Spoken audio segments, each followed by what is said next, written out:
നമസ്കാരം, പുതിയൊരു വീഡിയോയിലേക്ക് എല്ലാവർക്കും സ്വാഗതം.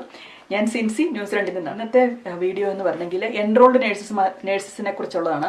എന്താണ് എൻറോൾഡ് നേഴ്സസ്, എങ്ങനെ ഒരു എൻറോൾഡ് നേഴ്സ് ആകാം, ന്യൂസിലൻഡിൽ എങ്ങനെ ഒരു എൻറോൾഡ് നേഴ്സ് ആകാം എന്നൊക്കെ പലരും ചോദിച്ചിട്ടുണ്ട്. ഈ നഴ്സിംഗ് അസിസ്റ്റൻറ്റും എൻറോൾഡ് നേഴ്സും സെയിം ആണോ എന്നൊക്കെ പലരും ചോദിക്കാറുണ്ട്. അതുകൊണ്ടാണ് ഞാനൊരു വീഡിയോ ഇടാമെന്ന് ഓർത്ത്. അപ്പോൾ എൻറോൾഡ് നേഴ്സ് എന്ന് പറഞ്ഞെങ്കിൽ ന്യൂസിലൻഡിൽ എൻറോൾഡ് നേഴ്സ് ആകണമെങ്കിൽ ന്യൂസിലൻഡിൽ തന്നെ പല പോളിടെക്നിക്കുകളിലും ഒരു 18 months കോഴ്സ് ഉണ്ട്.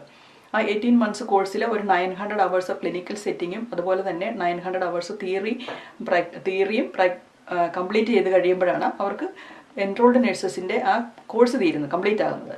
അത് കഴിഞ്ഞിട്ട് അതുപോലെ തന്നെ എൻറോൾഡ് നേഴ്സസിനും ഒരു സ്റ്റേറ്റ് എക്സാം, ഒരു തിയറി എക്സാമിനേഷൻ, അതുപോലെ ഈ രജിസ്റ്റേർഡ് നേഴ്സസിൻ്റെ പോലെ തന്നെ ഒരു തിയറി എക്സാമിനേഷൻ, അതായത് നഴ്സിംഗ് നോളജും അതുപോലെ തന്നെ മെഡിക്കേഷൻ സേഫ്റ്റിയെ പറ്റിയും ഉള്ള ഒരു സ്റ്റേറ്റ് എക്സാമിനേഷനും എഴുതേണ്ട അത്യാവശ്യമാണ്.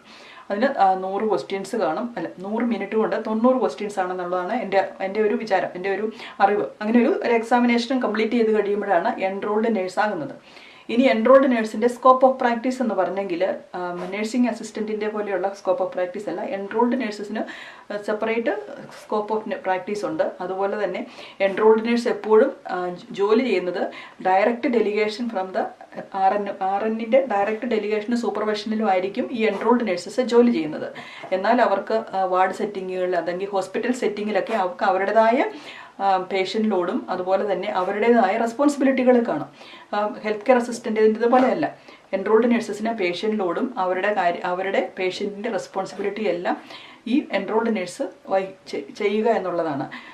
പക്ഷേ ഒരു രജിസ്റ്റേർഡ് നേഴ്സിൻ്റെ അണ്ടറിലായിരിക്കും, ഒരു സൂപ്പർവിഷനിലായിരിക്കും. രജിസ്റ്റേർഡ് നേഴ്സും എൻറോൾഡ് നേഴ്സും തമ്മിൽ കുറച്ച് സ്കോപ്പ് വ്യത്യാസമുണ്ട്, അങ്ങനെയുള്ളൂ.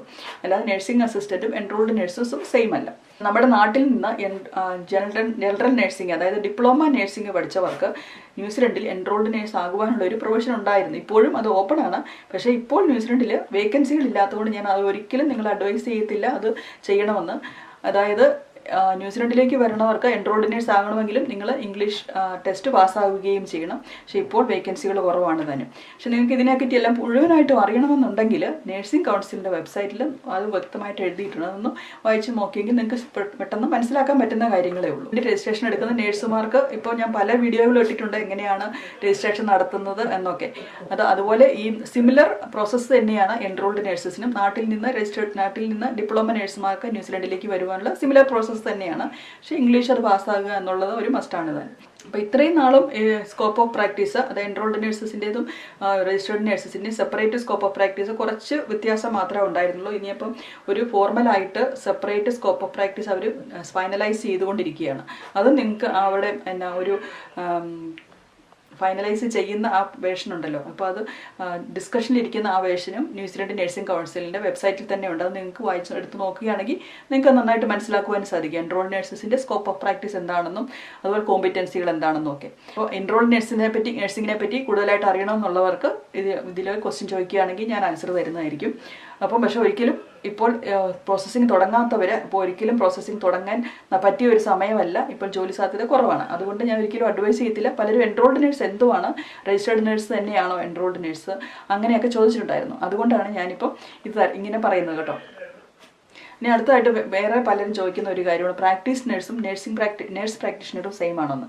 അങ്ങനെയല്ല. പ്രാക്ടീസ് നേഴ്സ് എന്ന് പറഞ്ഞെങ്കിൽ GP പ്രാക്ടീസിൽ, അതായത് ജനറൽ പ്രാക്ടീഷണർ ഒരു ക്ലിനിക്കിൽ ജോലി ചെയ്യുന്നവരാണ് പ്രാക്ടീസ് നേഴ്സ് എന്ന് പറയുന്നത്. അത്രയേ ഉള്ളൂ ഇന്നത്തെ കാര്യം. എൻറോൾഡ് നേഴ്സസിനെ പറ്റിയുള്ള എന്തെങ്കിലുമൊക്കെ ക്വസ്റ്റ്യൻസ് നിങ്ങൾക്ക് ചോദിക്കാനുണ്ടെങ്കിൽ നിങ്ങൾക്ക് ചോദിക്കാവുന്നതാണ്. നന്ദി, നമസ്കാരം. Thank you very much. By.